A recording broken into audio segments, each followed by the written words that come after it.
They laughed at me, all of them. My parents. My brother. Even my cousins who still lived off their parents. At the family dinner table they roasted my little hobby, joking that it was time for me to get a real job, a real life and stop playing entrepreneur. I said nothing. Just smiled. Because the company they admired, the CEO they worshipped online, was me. But the moment everything changed. When my brother's fiancée dropped her fork, stared at me and whispered, "Wait. You're the CEO my firm has been begging to meet." The whole table froze. Stay with us. This amazing story will leave you speechless. Before we get started, hit like, share and subscribe and drop your location in the comments.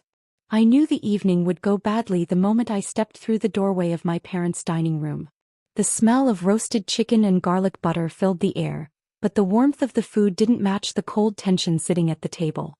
My parents had organized this family dinner to celebrate my brother's engagement, but every time these gatherings happened, they found new ways to turn them into a performance of judgment. And tonight I could already tell the spotlight was on me. My mother gave me a tight smile. One of those polite expressions that hid more annoyance than affection. "You're late," she said, tapping her fork lightly on her plate. Before I could reply, my brother Alex chuckled under his breath. "Probably busy with that little hobby again," he said loudly enough for everyone to hear. The cousins snickered. My father didn't look up from his glass of wine. This was their ritual, something they had been doing for years, poking fun at the thing they believed would never amount to anything. I took my seat slowly, trying to steady my breathing. I never rose to their comments. Arguing only fueled their need to belittle me, and I learned long ago that silence irritated them far more than anger ever could. My aunt leaned forward with an exaggerated sigh. "So," she said, narrowing her eyes as if she were trying to remember something unimportant, "how's your online thing? Still wasting time on that?" The table erupted into soft laughter. I forced a smile. She didn't know that her own company had tried and failed to get a meeting with the CEO of my firm last month. She didn't know the online thing she mocked had grown into a multi-million-dollar business with international reach. None of them knew. And that was exactly how I preferred it. My father finally spoke, his tone heavy with disappointment. "You're almost 30. When are you going to do something serious with your life?" He didn't look at me when he said it. He rarely did. My cousins exchanged smug glances, proud of their corporate jobs that barely paid more than mine had at the beginning of my journey. They saw stability as status. They saw my independence as failure. I folded my hands calmly on the table and exhaled. They weren't ready for the truth. They weren't ready to understand what I had built. And they definitely weren't ready for the moment their mockery would shatter in a single sentence from someone they respected far more than me. Tonight would change everything. The moment we settled into eating, the jokes started flowing, meaner this time, sharper, like they had been saving them especially for tonight. My brother Alex speared a piece of chicken and smirked at me. "So," he said loudly, "how's the little hobby? Still pretending it's a business?" His fiancée shifted uncomfortably, but no one else seemed bothered. My mother let out a soft laugh, the kind that sounded rehearsed. "Oh Alex, don't tease," she said, then turned to me. "But he's right, sweetheart. At your age you should really think about settling into a stable job. Something respectable. Something real." The word "real" slid across the table like a blade. I swallowed my frustration. "I'm doing fine, Mom," I said gently, keeping my tone calm. But in this family, confidence was often mistaken for delusion. "Fine." Alex snorted. "Fine doesn't pay bills. Fine doesn't build a career. Fine doesn't get you health insurance." The cousins nodded, eager to join in. One of them added, "My company's hiring entry-level analysts. You could apply. It would be better than whatever you're doing." His words hung in the air like smoke. They genuinely believed they were helping, offering me a chance at a real job, unaware that the starting salary at their company was less than what I paid one of my junior project managers. My father shook his head slowly. "We just worry, that's all," he said, pretending to be gentle. "It's embarrassing when people ask what you do and we have nothing solid to say. We want to be proud of you." He took a sip of wine. "But how can we be proud of a hobby?" A hobby. That was their favorite word. They tossed it around like they owned the right to define my life. My mother added, "If you just focused on something stable, you could finally move out of that tiny place and live normally." She didn't know that the tiny place I lived in was just a quiet penthouse I used to work in solitude. My actual home was a newer, larger property I never mentioned to avoid questions. Alex leaned back, grinning. Come on, we're not trying to be mean. We just don't want you wasting your life on fantasies. You're not going to magically become someone big. His fiancée stiffened beside him, her fork pausing halfway to her mouth. She looked at me for the first time with real curiosity. The table continued laughing. But she didn't. And that was the moment everything started to shift. As the laughter circled the table, I sat perfectly still, letting their words wash over me like cold rain. I had grown used to this. Being the quiet one, the underestimated one, the one they believed would never rise above their expectations. But silence had become my greatest weapon. I learned long ago that power doesn't always roar. Sometimes it sits quietly, waiting for the right moment to speak. I watched my brother, chest puffed with pride, telling stories about his corporate job like he was the backbone of the global economy. He didn't know that his company's marketing department had pitched to my firm twice and been rejected both times. He didn't know that the CEO he adored, the one he quoted like scripture in business arguments, was the person they were mocking right now. If irony had a face, it would look like tonight. My mother continued talking, her tone a mixture of pity and judgment. We just want you to have a future, she said, patting my hand as if I were a fragile child. Life is hard. Dreams don't pay the bills. Dreams. If only they knew I had stopped dreaming years ago. I started building. My company didn't appear out of thin air. I had worked 16-hour days, slept on couches, sacrificed weekends, survived setbacks, lost partners, gained better ones, and learned the industry from the inside out. I built everything quietly because I didn't want applause. I wanted stability, security, freedom, and most of all, peace. But sharing success with people who mocked failure felt wrong. So I stayed silent. Let them believe what they wanted. Let them laugh at a chapter they didn't know was part of a bigger story. Across the table, Alex's fiancée observed me with a different expression. Not embarrassment. Not superiority. Something else. Recognition maybe. Awareness. She wasn't joining the jokes. She wasn't smiling. She was studying me, trying to understand why I looked so calm despite the humiliation. Because calm came from truth. And the truth was simple. They were laughing at the CEO they admired. They were mocking a company they secretly wished to work with. They were belittling success I hadn't yet revealed. My father made another comment about how life gets harder when you're older, and I nodded politely. If only he knew that I employed people older than him. If only he knew that my hobby kept hundreds of families afloat.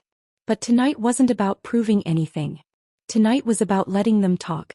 Until the moment they finally realized who they were talking to. The energy at the table shifted the moment Alex's fiancée, Amelia, fully settled into her seat. She carried herself differently from the rest of my family. Calm, observant, not eager to dominate the conversation or impress anyone. She had the kind of quiet confidence that made people lean in without realizing it. While everyone else focused on tearing me down, she seemed to be piecing together details the others were too blind to notice. She offered me a polite smile, her eyes lingering a second longer than expected. I've heard a lot about you, she said kindly. Alex talks about your projects sometimes. I almost laughed. Projects, in my family, was just a polite downgrade from hobby. Alex jumped in quickly, eager to control the narrative. Yeah, you know how creative types are, he said with a dismissive laugh. Always chasing some idea that never goes anywhere. But it's fine, we all have our quirks.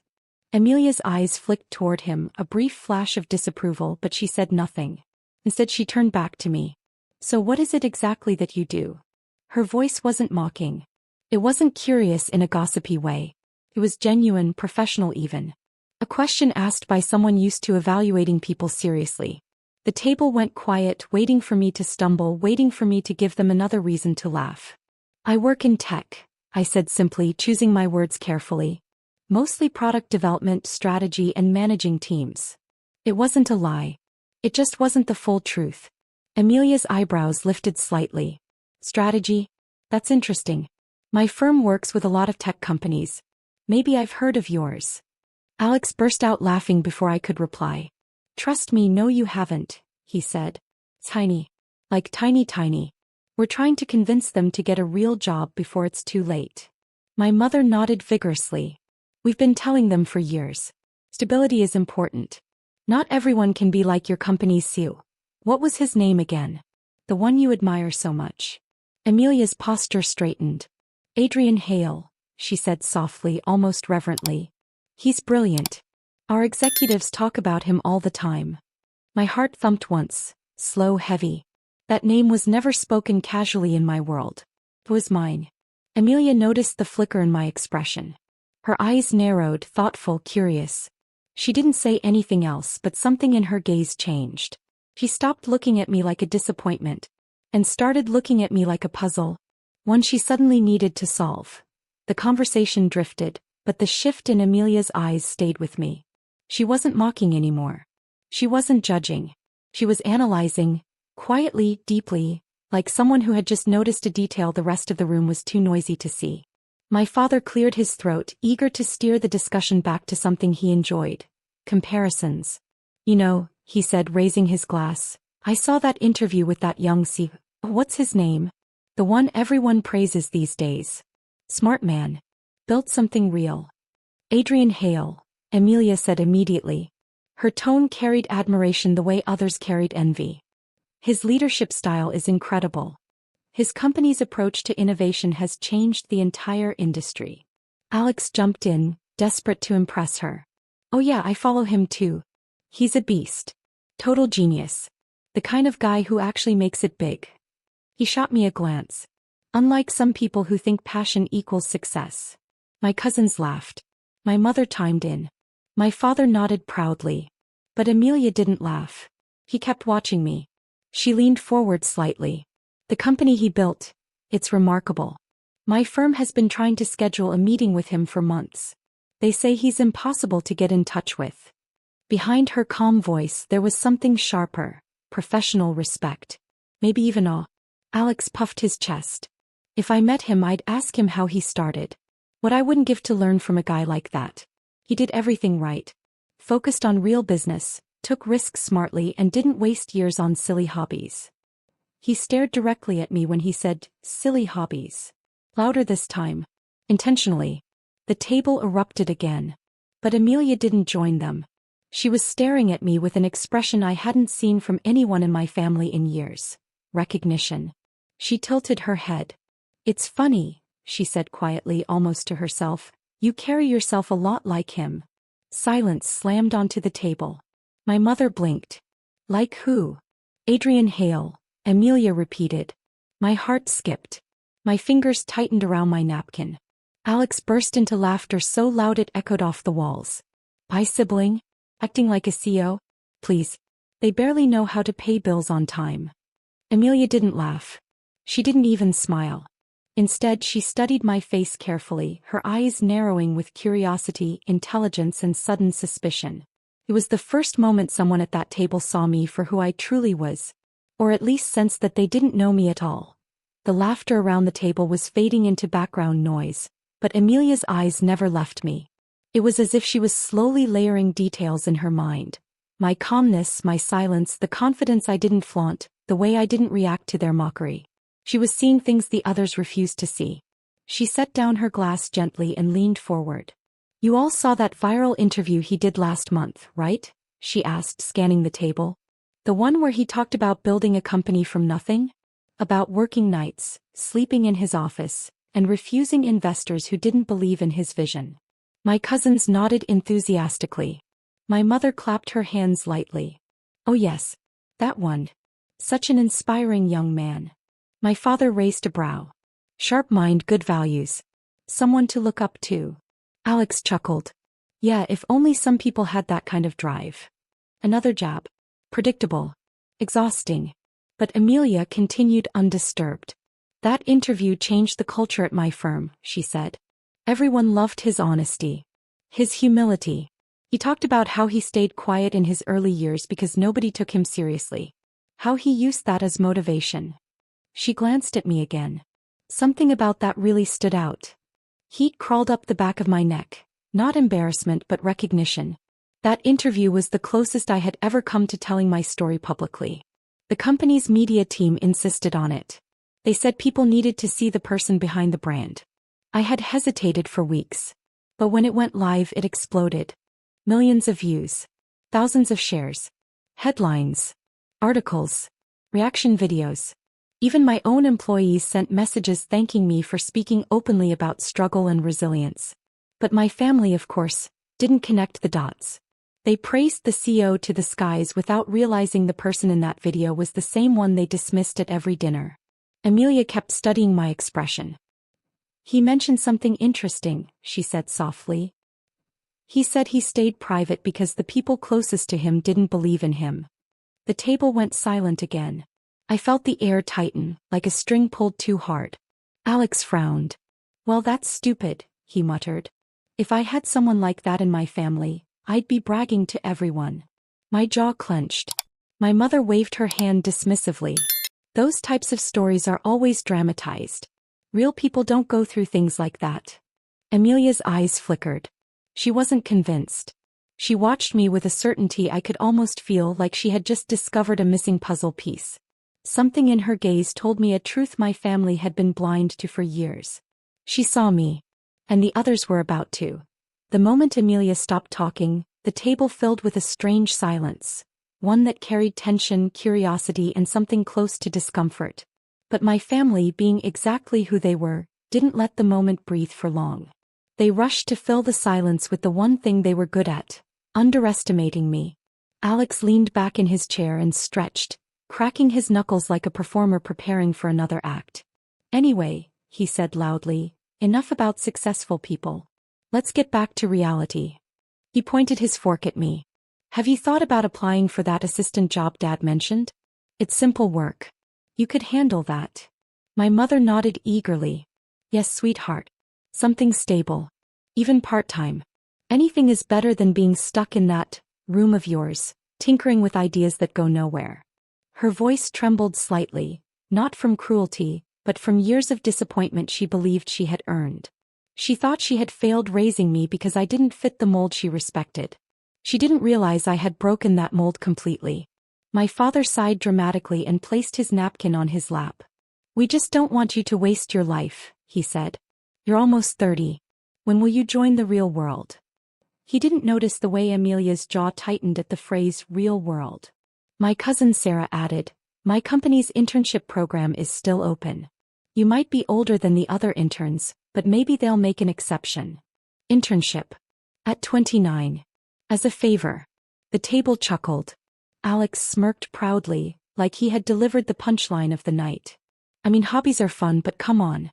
You're not going to magically become someone important." Amelia flinched. Then she looked at me. Really looked. Her eyes widened slightly as if a thought had suddenly struck her, one she wasn't ready to say out loud yet. But the rest of the table didn't notice. They were too busy talking over each other, competing to see who could offer me the most patronizing advice. Start small. Be realistic. Lower your expectations. There's no shame in simple work. Life isn't a fantasy. Each comment chipped away at the fragile respect I once tried to hold on to. But behind the noise, something else began forming, something more powerful than their insults. A shift. Amelia's gaze grew sharp, focused, analytical. She wasn't laughing. She wasn't mocking. She wasn't pitying me. She was connecting dots. And for the first time, someone at that table was beginning to realize. I wasn't the failure everyone assumed. I was the storm quietly gathering right in front of them. While my family continued tossing insults around like confetti, Amelia sat quietly, her eyes shifting between their faces and mine. She wasn't laughing. She wasn't even pretending anymore. Something in her posture had changed, her back straighter, her breathing slower, her gaze sharper. She looked like someone who had stumbled on a secret and was deciding whether to believe it. The turning point came when Alex asked her to pass him his jacket. She reached behind her chair, grabbed his blazer and froze halfway. Her eyes landed on my laptop bag sitting against the wall. A simple black bag. Ordinary to anyone else. But not to someone who worked in her industry. It had a small metal emblem at the corner. An emblem only issued to the executive team of one company. My company. The emblem was subtle, custom-made, and never sold publicly. Only inner circle personnel had it. Only people who built the company from scratch. Only me. Amelia's eyes narrowed. She leaned forward slightly, almost imperceptibly, squinting at the logo as if making sure she wasn't imagining it. Then she glanced at me, quick, sharp, assessing. She set Alex's jacket down slowly, almost gently, like her mind was suddenly too loud to handle anything else. I pretended not to notice, keeping my expression neutral. But inside my heart beat once, hard. Meanwhile, my mother continued talking as if nothing had shifted. "We just want you to be realistic," she said. "It's not healthy to pretend your hobby is more than it is." Alex laughed. "Yeah, Amelia, you haven't seen their room. Full of wires and screens and weird codes. Looks like a teenager trying to hack video games." Amelia didn't laugh. Not even a smile. Instead, she turned her full attention to me. "You code?" she asked softly. I nodded. "I do." "What kind?" Her voice was calm, too calm, like she was testing something. The table rolled their eyes, dismissing the question as pointless, but Amelia didn't break eye contact. "Full stack," I replied simply. Her breath hitched. Full stack wasn't beginner level. It wasn't hobby level. It was founder level. Architect level. The kind of skill Adrian Hale was known for. My father waved a hand dismissively. "Doesn't matter what kind. It's not getting them anywhere." But Amelia wasn't listening to him. She leaned back, her mind racing so fast I could almost see it. She looked again at the emblem on my bag. Then at me. Then at the table full of people obliviously mocking the very person they praised nonstop. Her lips parted slightly. And in that moment she knew. Something was very, very wrong with the story my family believed. The table was still buzzing with laughter when Amelia suddenly stopped moving. Her fork, suspended halfway to her lips, froze in place as her eyes widened, slowly, deliberately, like she had just seen something impossible. The sound of her fork slipping from her fingers and hitting the plate rang louder than the entire room. Like, everyone turned. Alex frowned. "What's wrong?" But Amelia wasn't looking at him. She was looking at me. And not the way she had been before. Not curious. Not polite. This time she was staring with recognition. Her voice came out barely above a whisper. "Where did you get that emblem?" The entire table followed her gaze to my laptop bag. My mother squinted. "What emblem?" "That one," Amelia said, pointing. "That symbol is only issued by." She stopped herself, pressing her lips together as if saying it out loud would make the truth too real. Alex laughed. Don't overthink it. It's probably a sticker. You know how they collect random things." "It's not a sticker," she murmured. Her voice didn't tremble, it sharpened. "That emblem belongs exclusively to the executive circle of Hale Technologies." And just like that, the room went silent. My father blinked. "Hale Technologies? The company of that CEO you all like?" "Yes," she said firmly. "Only directors and founders have that emblem." Her eyes locked onto mine. "And the founder has the original design." She paused, breath catching. I recognized that design. A slow, chilling realization washed over her face. She looked like someone standing between disbelief and undeniable truth. My mother scoffed. "You must be mistaken. Our child doesn't work for a big company. They barely have a job." But Amelia ignored her completely. Instead, she leaned forward, studying me with the intensity of someone connecting the final piece of a puzzle they'd been staring at for months. "In the interview," she said quietly, "Adrian Hale mentioned something strange. He said he used to sit at family gatherings, staying silent while people mocked his work." My heart tightened. She continued, "He said the people closest to him never took him seriously. That they called his company a hobby." Her voice grew softer. "He said he never forgot the sound of their laughter." My family shifted uncomfortably. Alex forced a laugh. "Come on, Amelia. You're not saying..." "I am," she whispered. Her eyes locked onto mine with absolute certainty. "Wait," she breathed, her face turning pale. "You're not just familiar with his work." Her next words cut through the room like a blade. "Are you Adrian Hale?" The entire table froze. Breathless, colorless, shocked. As the truth they never imagined finally stared them right in the face. The room went impossibly still. My family stared at me like Amelia had spoken in another language, one they subconsciously understood but refused to accept. Alex's mouth hung open, my mother's hand flew to her chest. My father blinked rapidly as if trying to clear a fog from his mind. No one spoke. Not even the cousins who always had something sarcastic ready on their tongues. Only Amelia's voice carried through the suffocating silence. "Are you," she repeated softly, "Adrian Hale?" For a moment I didn't answer. Not because I wanted to prolong the suspense, but because I wanted to watch their assumptions collapse in real time. My mother shook her head firmly, refusing the idea outright. "No, absolutely not. My child. The CEO of a billion-dollar company? That's ridiculous." She laughed nervously. "They don't even dress like a CEO." Amelia didn't blink. But the emblem, the coding skills, the silence, the interview details, she swallowed hard. "It all fits." Alex scoffed, though his voice cracked. "There's no way. If they were that guy, that's you. What's his name? Adrian something. Why would they live like this?" The way he said this was filled with pure disbelief. This meaning simple clothes. This meaning humility. This meaning not bragging. I finally exhaled. Because I didn't want a family that loved titles more than people. The table erupted, not loudly but in a different way. Confusion. Fear. Even embarrassment. My father leaned forward, his voice trembling. "Stop joking. This isn't funny." I reached down slowly, pulled my laptop from the bag and placed it on the table. The metal emblem gleamed under the chandelier. The same emblem they had all ignored until now. With a few taps I opened my secure executive dashboard. Bright blue, unmistakable, unmistakably mine. My name appeared at the top.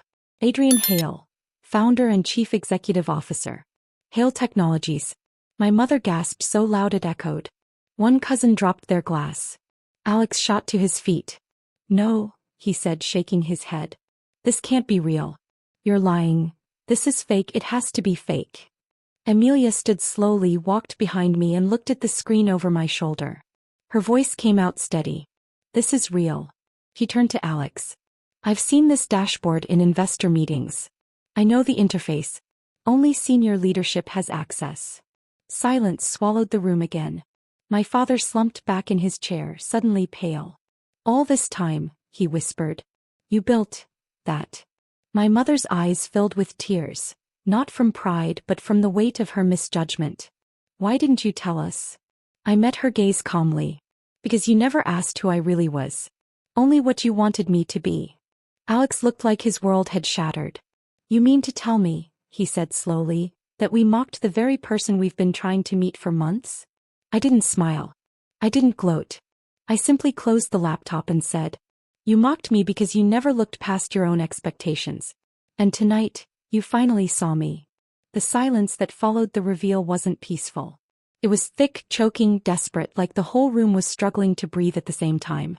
My family sat frozen, each of them processing the truth at a different speed, but all arriving at the same realization. They hadn't mocked a failure. They had mocked a leader. A builder. A man they secretly admired without knowing he sat at their dinner table. My mother was the first to react. Her face crumpled, confusion mixing with shame. "But, why didn't you tell us?" she whispered. "All these years, why hide this? We could have helped you." "Helped me?" I repeated softly. "You laughed when I said I wanted to build something. You told me to give up. You told me to stop dreaming. You didn't want to help, you wanted to change me." Her eyes filled with tears she didn't dare let fall. My father leaned forward, his elbows digging into the table. His voice shook, not with anger this time but with fear. "What does this mean? What happens now? We're still family, right?" "We didn't mean." "You meant every word," I said calmly. "Every joke. Every insult. Every time you called my work a hobby. You meant it." He closed his mouth, unable to argue. My cousins exchanged anxious glances, suddenly very aware that their internship offers and career advice now sounded ridiculous. One of them cleared her throat. "Well, we were just teasing. Families tease each other sometimes." "That wasn't teasing," I replied. "Teasing is playful. What you all did was different." Alex, however, reacted the loudest. He shoved his chair backward, the legs scraping harshly against the floor. "So what now?" he snapped. "You're better than us? You think revealing this makes you superior?" "No," I said. "Revealing this changes nothing about who I am. It only changes what you thought of me." His fists tightened. This is insane. I don't believe it. If you were really the CEO, if you were that guy, why didn't you ever act like it? Because I didn't need to, I answered. Success doesn't demand attention. Insecure people do. Amelia suppressed a quiet breath. She knew the truth. She had seen it in my eyes before the family ever caught up. But Alex wasn't finished. His voice wavered between anger and something more fragile. Panic. People like you, CEOs, founders, they're supposed to be confident, loud, impressive. I raised an eyebrow. You mean like you? Loud and impressive. For once he couldn't reply. My mother finally broke. A tear slipped down her cheek. We thought we were protecting you, she whispered. We thought you were lost. You never asked, I said gently. You assumed. The room sank into an uncomfortable stillness. My father cleared his throat again. We're proud of you, he said, though the words sounded like they were dragged out of him. We just didn't know. No, I corrected him softly. You didn't want to know. The truth stung. But it was long overdue. While my family drowned in their own shock, Amelia sat still, too still. It wasn't fear that froze her. It was understanding. She looked at me with a kind of clarity my family had never shown, a recognition that felt strangely grounding, like she'd finally found the missing variable in an equation she'd been trying to solve. She stepped away from her chair and walked closer, her voice gentle but firm. I knew something was different about you, she said. You listen more than you speak. You analyze more than you react. That's leadership, not failure. She offered a small, respectful nod, one that no one else at that table had ever given me. Alex's face twisted instantly. Respect from his fiancée? For me? In front of everyone? He couldn't handle it. What are you doing? He demanded, grabbing her wrist. Stop acting like he's some sort of hero. He lied to all of us. She calmly pulled her hand away. He didn't lie, she corrected. He simply didn't share information he didn't feel safe sharing. Alex scoffed. Safe? He's family. But Amelia shook her head. Family doesn't mock your work. Family doesn't belittle your dreams. Family doesn't treat you like you're a burden. She locked eyes with him. You don't get to claim someone as family only after realizing they're successful. Alex's jaw dropped. The cousins fell silent. Even my parents looked stunned. He turned back to me. My firm has been trying to pitch a partnership with Hale Technologies for months, she said. You're one of the most influential innovators in the industry. You built something people trust. Something real. She breathed out almost in awe. You should be proud. Alex snapped. Oh, cut the act, he shouted. You're impressed because he has money. That's what this is about, isn't it?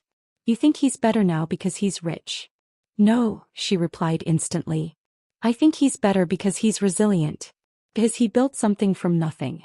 Because he stayed kind even after being treated unfairly. My mother flinched. My father lowered his gaze. Alex ran a frustrated hand through his hair. Great. Fantastic. So what now? Are you going to dump me because my sibling is more successful? Amelia blinked, stunned by the insecurity bleeding from his voice. Alex, this isn't a competition. That's easy for you to say, he snapped. You're fawning over him like he's some genius. She didn't raise her voice. She didn't argue. She simply looked at him with a quiet disappointment far more painful than anger. I'm respecting him, she said softly. Something you should have done long before tonight. Alex stared at her, speechless. My father exhaled deeply, leaning back. My mother wiped another tear. The cousins avoided eye contact entirely. Suddenly, the family dynamic they had been so proud of, dominant, loud, dismissive, crumbled under the weight of a simple truth. Respect doesn't come from titles. Respect comes from character. And tonight, the person they had belittled for years stood taller than all of them. The room was still buzzing with tension, though not the kind I feared. My family's shock had evolved into something else. An uneasy awareness, a realization that the power dynamic they had always assumed no longer existed. I leaned back in my chair, letting their disbelief settle around me like a heavy fog. For the first time in years, I felt in control. Not because I had revealed my success, but because I was ready to define the terms of our relationship. I looked at my mother first. Her eyes were wide, shame mixed with curiosity. I just didn't know, she stammered. We thought we were guiding you. I raised a hand gently. You weren't guiding me. You were limiting me. You never asked who I truly was. You assumed. And those assumptions became insults over time. My father opened his mouth, but I stopped him with a calm lift of my hand. I've decided how I want to interact with this family from now on. Boundaries are necessary. I will no longer tolerate comments that diminish my achievements or belittle my work. My voice was steady. My tone left no room for negotiation. Alex, still reeling, shifted uncomfortably. So what? This changes everything, he asked, his anger and confusion mingling. Yes, I replied simply. It changes what I allow in my presence. Your opinions about my work no longer hold weight. Your jokes no longer define me. Amelia, standing slightly behind me, nodded once. Her gaze was proud but also validating. She understood that what I was doing wasn't punishment. It was protection. Protection of myself and the life I had built from scratch without needing approval. I continued, addressing the whole table, my voice soft but firm. I will continue to see you, to speak with you, and to share moments that matter. But the disrespect ends tonight. If you choose to mock or belittle again, I will remove myself without hesitation. That is the only control I will cede. My mother's hands trembled. My father's posture stiffened. Alex's jaw clenched. They had never heard me speak like this. Not with confidence, not with authority, not with finality.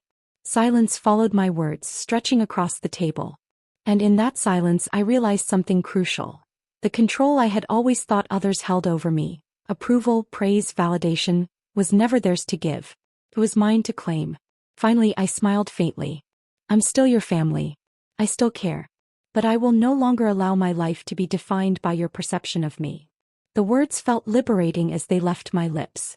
Each syllable carried the weight of years of restraint, of being underestimated, and of quietly building something extraordinary without acknowledgement. The room remained quiet. But this quiet was different. It wasn't fear. It wasn't disbelief. It was understanding. Slowly, reluctantly, they began to grasp the truth. The person they thought they knew had grown, had succeeded, and had set boundaries they could no longer ignore. And for the first time I felt fully respected, not for wealth, not for fame, but for who I truly was. After I had set the boundaries, Amelia leaned closer, her voice low, almost conspiratorial. You know, she began, I suspected something was different about you the moment I met you. She glanced around the room briefly, then returned her gaze to me. It wasn't arrogance. It wasn't luck. It was confidence, the quiet kind that comes from knowing you built something real. I noticed it the second you walked in. Her words caught me off guard. You suspected? I asked, keeping my tone steady, though curiosity pricked at me. I had anticipated surprise, disbelief, maybe admiration, but suspicion? That implied she had been watching, analyzing, and putting pieces together long before the fork dropped. Yes, she said softly, smiling faintly. From the way you carry yourself, from the way you answered questions about your work, and from how calm you stayed while the rest of this family mocked you. I knew there was more beneath the surface. She paused, her eyes brightening. I didn't know exactly what, but I knew it was something worth paying attention to. I leaned back, intrigued. Worth paying attention to? I echoed. You mean, you knew I was the CEO? I couldn't help a small, ironic smile. Amelia shook her head gently. Not at first. I thought maybe you were involved in something significant, but not that significant. Her lips curved into a small smirk. By the time your emblem caught my eye, I realized it wasn't speculation. Everything aligned. The coding skills, the professionalism, the calm authority. It all fit perfectly. I recognized you, but I waited for confirmation. I studied her carefully. You waited for confirmation, instead of saying anything? She nodded. I wanted to see the family's reaction. I wanted to see if they recognized the same thing. I wanted to understand how this person they've been mocking for years could command the respect of people in the industry without anyone noticing. Her voice was calm, measured, almost reverent. And now I understand. You weren't just hiding a title. You were hiding your impact. You didn't need anyone's validation, especially not theirs. Her honesty hit harder than I expected. Most people would have been impressed with my wealth or shocked by the title. But Amelia saw the real story. Resilience, intelligence, patience, and the quiet confidence that comes from knowing your worth. She understood the struggle behind the success, the years of discipline my family had refused to acknowledge. I realized then that she wasn't just an outsider. She was someone who could see me clearly, a rare and valuable perspective. Someone who didn't care about the theater my family had built around me. Someone who recognized substance over showmanship. She whispered, almost conspiratorially, "If your firm ever wanted to collaborate with mine, I'd make sure it happens. You don't need them to understand, but I want the world to." Her words weren't just praise, they were permission. Permission to step fully into the life I had built, unafraid, unapologetic, and finally recognized by someone who mattered. The room was suffused with tension, heavier than anything that had come before. My family's mouths opened and closed like fish out of water, each struggling to form words that could make sense of what they had just learned. The usual hierarchy of judgment had evaporated entirely, leaving them disoriented, uncertain, and silent. For once, the loudest voices, the ones that always mocked and belittled me, were powerless. Amelia stood beside me, poised and professional. She cleared her throat softly, commanding attention without raising her voice. "Everyone," she began, her eyes scanning the table, "I'd like you to meet someone I deeply respect. Someone my firm has been eager to collaborate with for months." She paused, letting the weight of her words settle over the stunned family. Then she smiled, a small, approving smile that made my chest swell. "This is my boss, Adrian Hale." The words hit the table like a shockwave. Glasses rattled. Forks clattered against plates. My mother's hand flew to her mouth, her eyes wide with disbelief. "Be boss," she whispered, voice trembling. My father nearly toppled his chair as he leaned back, staring at me as if I had suddenly doubled in height. Alex's face drained of color. His voice, usually so loud and confident, came out small and broken. You're the CO?" he stammered, disbelief and panic mingling. But we were just..." He couldn't finish the sentence. No explanation could undo what had just happened. I leaned back calmly, keeping my expression neutral. I didn't need to gloat. I didn't need to rub it in. The power of this moment didn't come from words. It came from their realization that their assumptions, their mockery, and their underestimation had all been wrong. Amelia stepped closer and added, "His company isn't just successful. It's revolutionary. We've studied his work, his leadership, his vision. We want him on our projects because we know the value he brings. Not because of luck, not because of title, but because of who he is." The family froze completely. The cousins looked like they had seen a ghost. Alex's mouth opened and closed. My mother's knees shook as she gripped the edge of the table. My father's hand trembled as he tried to steady his wine glass. I finally spoke, my voice calm and firm. "You mocked me for years. You called my work a hobby. You assumed my silence was weakness. But it was strength. It was patience. It was the discipline required to build something real." I paused, letting my words sink in. "And now you see what you refused to see all along." The silence lingered. Amelia nodded toward me. "He deserves respect. Not just from me, but from everyone who underestimated him." At that moment, I realized the transformation was complete. The people who had belittled me could no longer do so. The person they had ignored, dismissed, and mocked had become the person they would have to respect forever. And in that quiet, astonishing moment, the family understood one undeniable truth. I had always been more than they imagined. I was not just a hobby. I was their CO, their equal. And finally, their respect had been earned.